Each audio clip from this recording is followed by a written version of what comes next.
Hace unas semanas un diario hizo una denuncia acerca de la existencia de oro aparentemente legal en unos almacenes en el Callao, y esto ha traído la discusión de qué tanto las autoridades como SUNAT están controlando justamente todo el tema de la procedencia del oro ilícito. Sabemos que hay toda una campaña esforzada de parte del Estado del Gobierno por luchar contra la minería ilegal y la comercialización de la minería ilegal. Pero ¿qué tanto estamos preparados? ¿Qué tanto los canales formales de distribución y comercialización son lo suficientemente laxos como para permitir que esto suceda?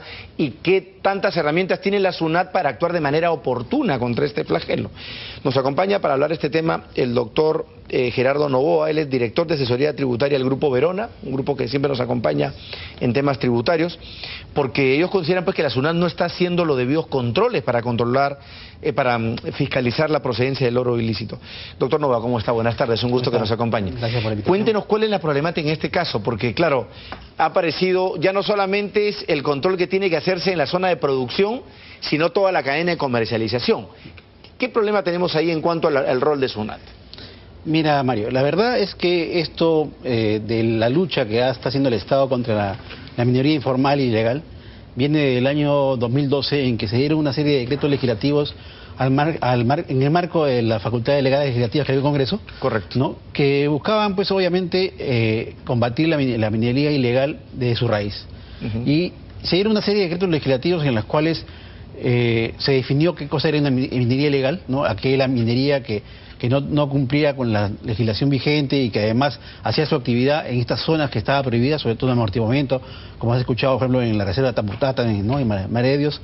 Y con se dieron una serie de normas que buscaban que los que querían formalizarse pudieran hacerlo. A través de una serie de incentivos. Exactamente, ¿no? Y le dieron plazos para que se escribieran y todo un proceso de formalización. Pero este proceso obviamente no ha caminado. ¿Por qué?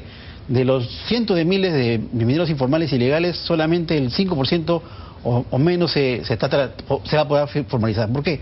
Porque para poder formalizarse tienes que cumplir con todos los requisitos que establece la ley en tema ambiental, en tema minero y en tema tributario, que es importante.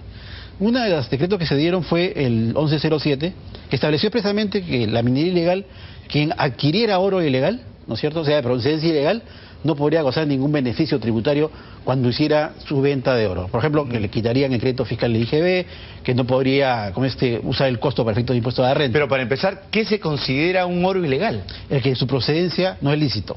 Ya. Por ejemplo, hay mineros informales que han invadido una concesión de un tercero. Ya, el que les compra, ese crédito no le va a valer. No le va a valer, ¿no? Entonces, pero ¿qué pasó? Que se dio esa norma y los mineros ilegales hicieron su huelga ahí en Chala, claro que sí. Cerraron la carretera y el gobierno dio un decreto dándole mayores plazos, mayores flexibilidades. Entonces ha habido una especie de contramarchas en el mismo estado. Ahora sí estamos viendo, por ejemplo, que la SUNAT ha empezado una campaña de no solamente atacar mediante las rutas fiscales, que son rutas terrestres sobre las cuales solamente se puede trasladar todos los insumos para lo que es la producción de minería, de oro, por ejemplo, los insumos químicos, ¿no? La maquinaria, se llaman rutas fiscales, y no solamente eso, atacando el problema, como tú decías, de su origen de la producción, sino que además en la exportación misma del oro. Entonces ha habido casos en los cuales hemos visto en los medios que han salido, que la SUNAT ha incautado el oro que ya estaba a punto de exportar en los almacenes de aduanas. ¿No? Pero el problema es que esto lo hace primero buscando de que el exportador acredite la procedencia legal de ese oro, ¿no? ¿Y cómo lo hace? Tiene que acreditar con los documentos que le tiene a su proveedor. El que le vendió el oro tiene que acreditar que el oro que le está vendiendo es de una procedencia, un origen ilícito. Doctor Novoa, y una pregunta, solamente de curiosidad, no sé si existe eso, pero se lo pregunto porque lo desconozco, ¿no sería mucho más eficiente que la SUNAT o el gobierno establecieran una suerte de lista o de sistema mediante el cual estén inscritos y reconocidos por el Estado aquellos productores de oro que cuenten con la debida certificación, y aquellos que no están, pues simplemente no se les reconoce esa comercialización? Lo hace la SUNAT, pero solamente a nivel de los que tienen concesiones. Lo que pasa es que tú puedes ser propietario de una concesión minera y venderlo localmente el oro, ¿no? Claro. Entonces puede haber toda una cadena de comercialización. Pero el oro que viene de la minería ilegal o sea, obviamente el productor no es dueño de la concesión. Obvio. ¿No? Simplemente lo vende a copiadores. ¿Qué son copiadores? Son empresas que se dedican a comprar el oro a estos informales. Entonces hay que exigirle al al que compre el oro, oye, ¿a quién se lo has comprado? Y certifícame que te dieron factura, etcétera. Y que te dieron los documentos que acrediten que ese oro es lícito, que tiene una procedencia. Esa exigencia hoy día ya se aplica. Ya se está poniendo. Entonces, y justamente eso es lo que le ha dado la herramienta legal a SUNAT a incautar el oro de que está en la aduana, porque le han dicho, antes de exportar, un momentito, antes de que tú saques tu oro, acredítame que este oro tiene una procedencia lícita. Correcto. Dame todos los documentos de tu proveedor. Pero la cadena es tan larga que a veces que yo tengo mi proveedor que es formal. Oye, pero ese proveedor también le compró a otro proveedor. Y claro, y la cadena puede ser interminable. Exactamente. Entonces, hemos tenido casos inclusive de que eso trae un problema. Por ejemplo, yo tengo un cliente, por ejemplo, que es un extranjero, un italiano, que ya había comprado el oro y lo había comprado es Work, lo había puesto en el almacén del comercializador de acá.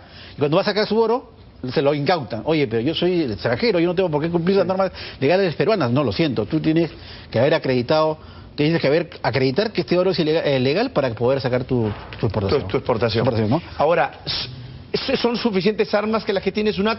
¿Qué otras cosas podrían hacerse para mejorar este control? No, yo creo que el control está viendo no solamente por este lado, sino también por el lado de los control de insumos, ¿no? Combustible, insumos químicos. Ya la SUNAT está haciendo, uno se tiene que registrar como proveedor de insumos químicos, y obviamente quien tiene la licencia para vender estos insumos no se lo puede vender a cualquiera. Claro, ¿no? Sí. Tiene que haber todo el cumplimiento de una serie de requisitos. Pero yo creo que el tema no solamente es tributario, va más allá de lo tributario.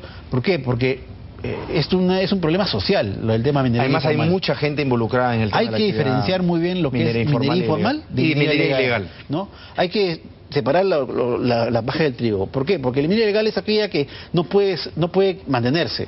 Es aquellos que están depredando todos los bosques, los que están malogrando el medio ambiente.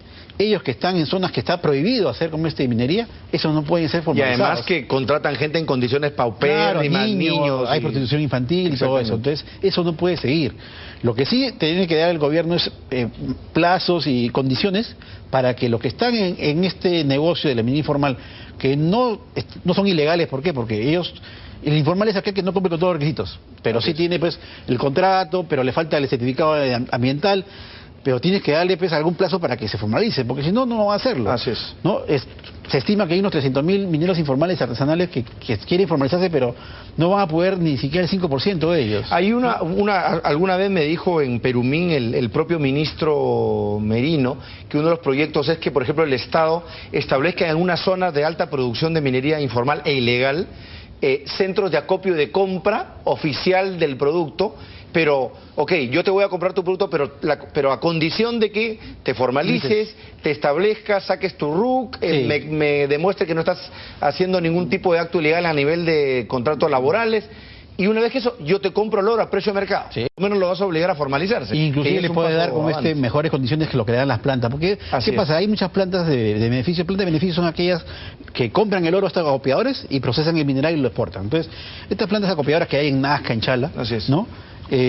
Son en su mayoría, no todas, porque obviamente yo conozco, inclusive tengo clientes que son plantas que son formales y cumplen con todos los requisitos legales, pero hay muchas informales, hay muchos que son pequeños productores mineros y que son fiscalizados por el gobierno regional, que son muy laxos en su fiscalización. Obvio. Entonces, inclusive la semana pasada, corrupción. Sí, y la semana pasada ya hemos visto que ha ido el gobierno y ahí ha implementado lo que se llama la realidad económica. O sea, por más que tú seas pequeño productor minero, yo no te pueda fiscalizar, yo EFA, yo Ministerio de Energía y Minas no te pueda fiscalizar, como tú estás produciendo una cantidad mayor de lo que te permite la ley como pequeño productor minero, yo voy a fiscalizarte y si veo que tu planta no cumple con todo, yo voy a aplicarte la interdicción y te voy a destruir la planta. Y lo han hecho en Nazca. Acaban de destruir 4 plantas de beneficio en Nazca y ahora esta semana van a ir a Chala y también van a hacer el mismo trabajo. Eso creo que es importante. ¿Por qué? Claro. Porque además es primera vez que se le da un combate tan frontal al tema, ¿no? Es algo multisectorial. Yo creo que es un tema de tiempo y también yo creo que el gobierno tiene el interés y tiene ya la política de erradicar este flagelo. Bueno, y en buena hora, ojalá que la sostenga, y ojalá se convierta en política de Estado. Muy importante, que esto se continúe y no se deje y el siguiente gobierno no quiere inventar la pólvora, sino que trabaje sobre lo que ya se ha hecho. Ojalá que se convierta en política de Estado y no quede solamente un mero intento. Doctor Novoa, gracias por estar con nosotros. Creo que es un concepto